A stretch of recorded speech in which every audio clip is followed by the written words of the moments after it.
राम राम भद्र रामचंद्र वेधा रघुनाथ नाथ एवं सीतापति जी को नमस्कार है। हे देवी, केवल इस मंत्र का भी जो दिन रात जप करता है वह सब पापों से मुक्त हो श्री विष्णु जी का सायुज्य प्राप्त कर लेता है। इस प्रकार मैंने तुम्हारे प्रेम वश भगवान श्री रामचंद्र जी के वेदानुमोदित महात्म्य का वर्णन किया है। यह परम कल्याणकारक है।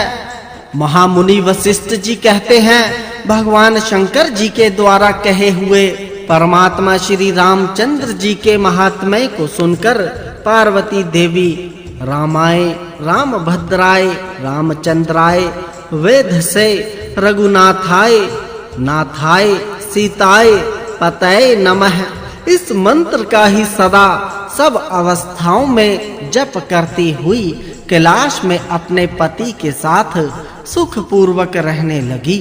राजा, हे दिलीप, यह मैंने तुमसे परम गोपनीय विषय का वर्णन किया है। जो भक्ति युक्त हृदय से इस प्रसंग का पाठ या श्रवण करता है वह सब का वंदनीय, सब तत्वों का ज्ञाता और महान भगवान भक्त होता है। इतना ही नहीं, वह समस्त कर्मों के बंधन से मुक्त हो परम पद को प्राप्त कर लेता है। हे राजन, तुम इस संसार में धन्य हो, क्योंकि तुम्हारे ही कुल में पुराण पुरुषोत्तम श्री हरि जी सब लोगों का हित करने के लिए दशरथ नंदन के रूप में अवतार लेंगे। अतः इक्ष्वाकु वंशीय क्षत्रिय देवताओं के लिए भी पूजनीय होते हैं, क्योंकि उनके कुल में राजीव लोचन भगवान श्री राम जी का अवतार होता है। सारे बोलो भगवान श्री रामचंद्र जी की जय। उत्तरखंड अध्याय 266 त्रिदेवों में श्री विष्णु जी की श्रेष्ठता तथा ग्रंथ का उपसंहार।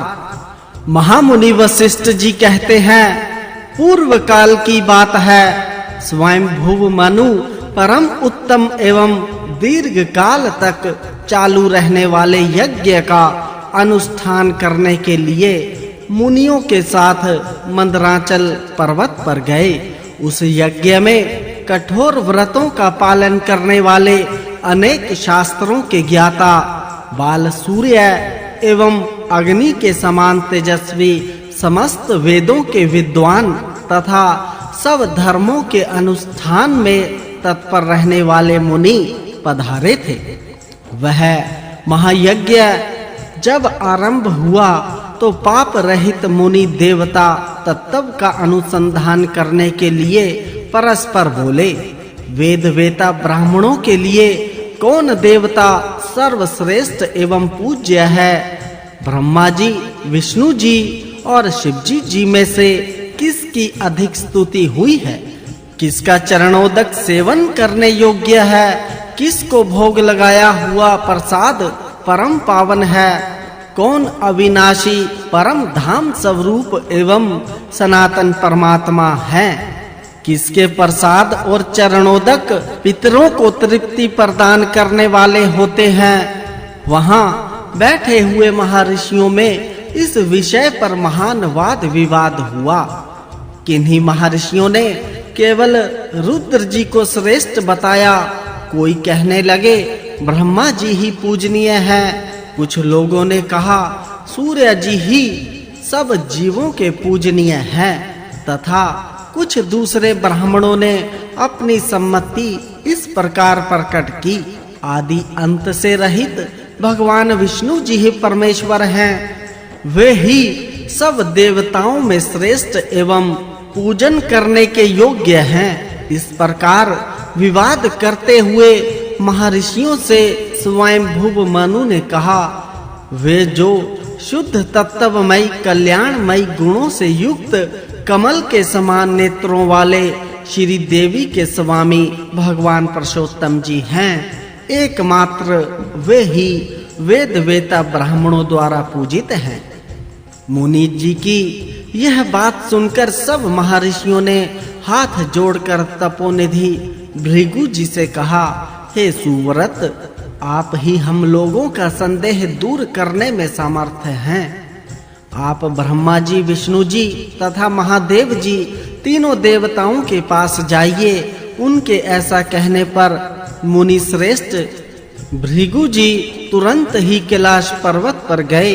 भगवान शंकर जी के गृह द्वार पर पहुंचकर उन्होंने देखा महाभयंकर रूप वाले नंदी हाथ में त्रिशूल लिए खड़े हैं।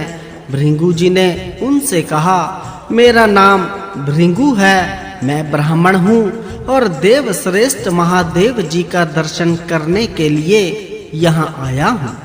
आप भगवान शंकर जी को शीघ्र ही मेरे आने की सूचना दें। यह सुनकर समस्त शिव गणों के स्वामी नंदी जी ने उन अमित तेजस्वी महर्षि से कठोर वाणी में कहा, हे अरे, इस समय भगवान जी के पास तुम नहीं पहुंच सकते।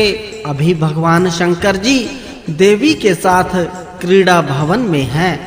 यदि जीवित रहना चाहते हो तो लौट जाओ। तब भृगु जी ने कुपित होकर कहा, ये रुद्र तपोगुण से युक्त होकर अपने द्वार पर आए हुए मुझ ब्राह्मण को नहीं जानते हैं, इसलिए इन्हें दिया हुआ अन्न, जल, फूल, हविष्य तथा निर्माल्य सब कुछ अभक्ष्य हो जाएगा। इस प्रकार भगवान शंकर जी को शाप देकर भृगु ब्रह्मलोक में गए। वहां ब्रह्मा जी सब देवताओं के साथ बैठे हुए थे। उन्हें देख भृगु जी ने हाथ जोड़कर प्रणाम किया और चुपचाप वे उनके सामने खड़े रहे।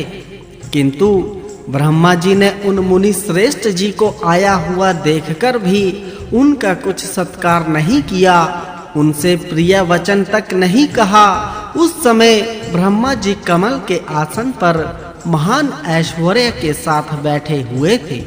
तब महातेजस्वी महर्षि जी ने लोक पितामह ब्रह्मा जी से कहा, आप महान रजोगुण से युक्त होकर मेरी अवहेलना कर रहे हैं, इसलिए आज से समस्त संसार के लिए आप अपूज्य हो जाएंगे। लोक पूजित महात्मा ब्रह्मा जी को ऐसा शाप देकर महर्षि भृगु जी सहसा क्षीर सागर के उत्तर तट पर श्री विष्णु जी के लोक में गए। वहां जो महात्मा पुरुष रहते थे उन्होंने भृगु जी का यथा योग्य सत्कार किया। उस लोक में कहीं भी उनके लिए रोक टोक नहीं हुई। वे भगवान जी के अंतःपुर में बेधड़क चले गए। वहां उन्होंने भगवान सूर्य जी के समान तेजस्वी विमल विमान पे शेषनाग की शैया पर सोए हुए भगवान लक्ष्मीपति जी को देखा। लक्ष्मी जी अपने कर कमलों से भगवान जी के दोनों चरणों की सेवा कर रही थी। उन्हें देखकर मुनि श्रेष्ठ भृगु अकारण कुपित हो उठे और उन्होंने भगवान जी के शोभ्यमान वक्ष स्थल पर अपने बाएं चरण से प्रहार किया। भगवान जी तुरंत उठ बैठे और प्रसन्नता पूर्वक बोले, आज मैं धन्य हो गया।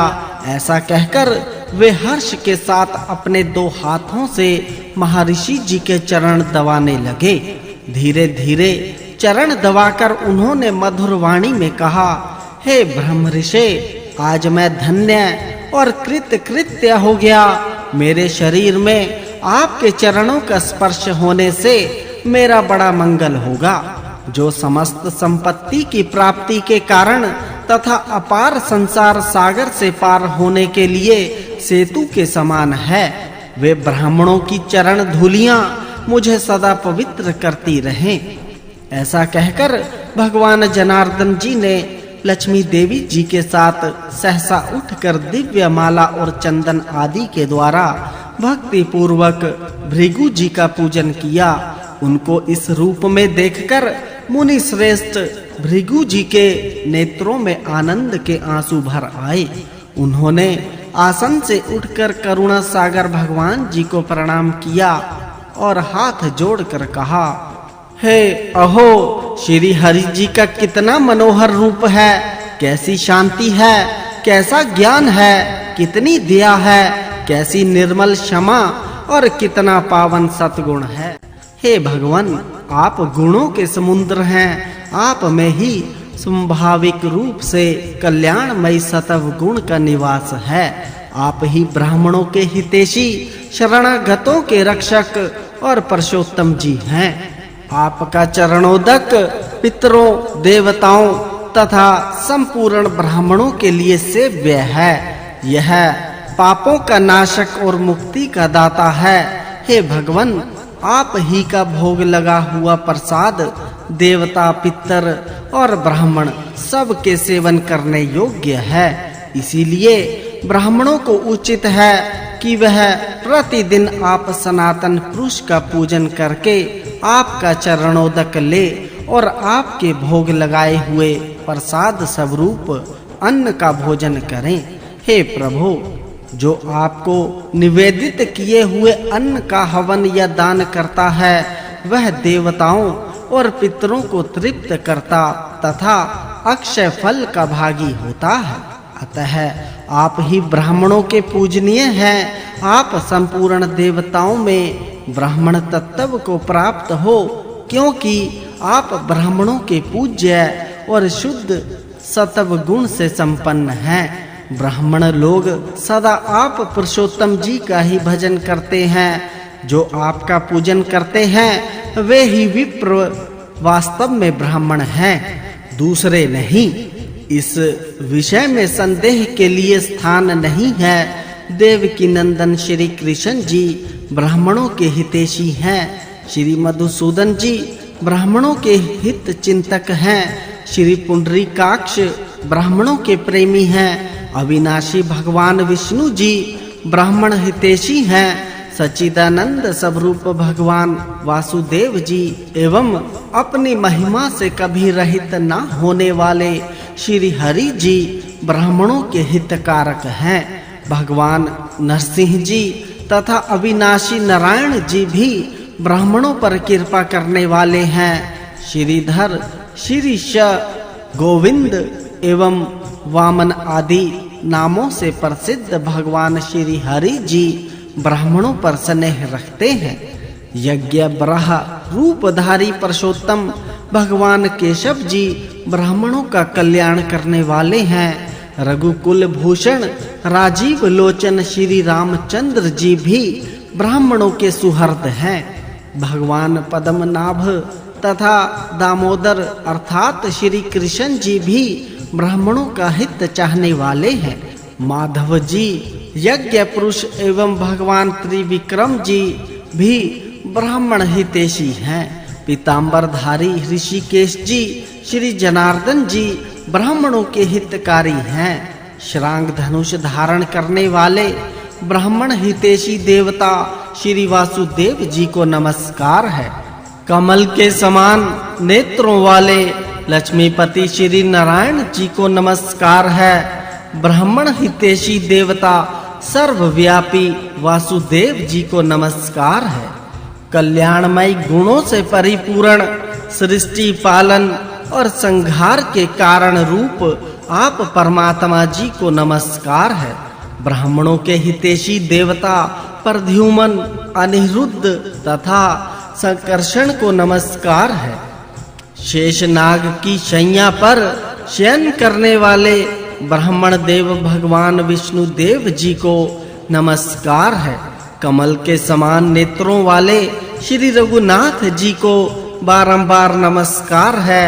हे प्रभु, संपूर्ण देवता और ऋषि आपकी माया से मोहित होने के कारण संपूर्ण लोकों के स्वामी आप परमात्मा जी को नहीं जानते। हे भगवान, संपूर्ण वेदों के विद्वान भी आपके तत्व को नहीं जानते। हे भगवान, मैं महर्षियों के भेजने पर आपके पास आया हूँ।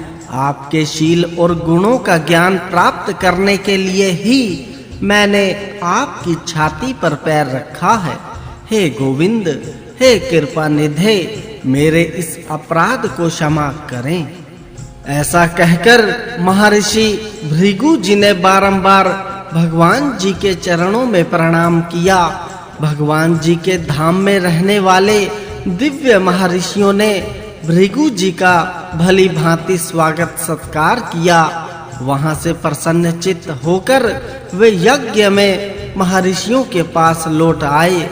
उन्हें आया देख महर्षियों ने उठकर नमस्कार किया और विधि पूर्वक उनकी पूजा की। तत्पश्चात मुनि श्रेष्ठ भृगु जी ने उन महर्षियों से सब बातें बताई। उन्होंने कहा, ब्रह्मा जी में रजोगुण का अधिक्य है और रुद्र जी में तमोगुण जी का, केवल भगवान विष्णु जी शुद्ध सत्वमयी हैं। वे कल्याणमयी गुणों के सागर नारायण पारब्रह्म तथा संपूर्ण ब्राह्मणों के देवता हैं। वे ही विप्रों के लिए पूजनीय हैं। उनके स्मरण मात्र से पापियों की भी मुक्ति हो जाती है। उनका चरणोदक तथा भोग लगाया हुआ प्रसाद समस्त मनुष्यों तथा विशेषतः ब्राह्मणों के सेवन करने योग्य परम पावन तथा स्वर्ग एवं मोक्ष प्रदान करने वाला है। भगवान विष्णु जी को निवेदन किए हुए हविष्य का ही देवताओं के लिए हवन करें और वही पितरों को भी दें। वह सब अक्षय होता है। अतः हे द्विजवरों, तुम आलस्य छोड़कर जीवन भर भगवान विष्णु जी का पूजन करो। वे ही परम धाम है और वे ही सत्य ज्योति। अष्टाक्षर मंत्र के द्वारा विधि पूर्वक पुरुषोत्तम जी का पूजन और उनके प्रसाद का सेवन करना चाहिए। श्री विष्णु जी ही सब यज्ञों के भोक्ता परमेश्वर हैं। ऐसा जानकर उन्हीं के उद्देश्य से सदा हवन दान और जप करें। महामुनि वशिष्ठ जी कहते हैं, भृगु जी के ऐसा कहने पर समस्त निष्पाप महर्षियों ने उन्हें नमस्कार किया और उन्हीं से मंत्र की दीक्षा ले भगवान विष्णु जी का पूजन किया। हे राजन, यह सब बातें मैंने प्रसंगवश तुम्हें बतलाई हैं। भगवान श्री रामचंद्र जी सब देवताओं में पावन एवं पुरुषोत्तम हैं। अतः यदि तुम परम पद को प्राप्त करना चाहते हो तो उन श्री रघुनाथ जी की ही शरण में जाओ। हे राजन, यह समस्त पुराण वेद के तुल्य है। स्वयं भुव मनवंतर में साक्षात ब्रह्मा जी ने इसका उपदेश किया था। जो प्रतिदिन एकाग्रचित्त हो इसका श्रवण अथवा पाठ करता है, उसकी भगवान लक्ष्मीपति जी में अनन्य भक्ति होती है। वह विद्यार्थी हो तो विद्या, धर्मार्थी हो तो धर्म, मोक्षार्थी हो तो मोक्ष और कामार्थी हो तो सुख पाता है। द्वादशी तिथि को श्रवण नक्षत्र में सूर्य और चंद्रमा के ग्रहण के अवसर पर अमावस्या तथा पूर्णिमा को इसका भक्ति पूर्वक पाठ करना चाहिए। जो एकाग्रचित्त हो प्रतिदिन इसके आधे या चौथाई श्लोक का भी पाठ करता है, वह निश्चय ही 1000 अश्वमेध यज्ञ का फल पाता है। इस प्रकार यह परम गुवह पदम पुराण कहा गया। यदि परम पद की प्राप्ति चाहते हो तो सदा भगवान ऋषिकेश जी की आराधना करो। सूत जी कहते हैं, अपने गुरु वशिष्ठ जी के ऐसा कहने पर नृप श्रेष्ठ राजा दिलीप ने उनको प्रणाम किया और यथा योग्य पूजा करके उनसे विधि पूर्वक विष्णु मंत्र की दीक्षा ली। फिर आलस्य रहित हो उन्होंने जीवन भर श्री ऋषिकेश जी की आराधना करके समय अनुसार योगियों को प्राप्त होने योग्य सनातन विष्णु धाम को प्राप्त कर लिया। उत्तरखंड संपूर्ण श्री पदम पुराण संपूर्ण हुआ।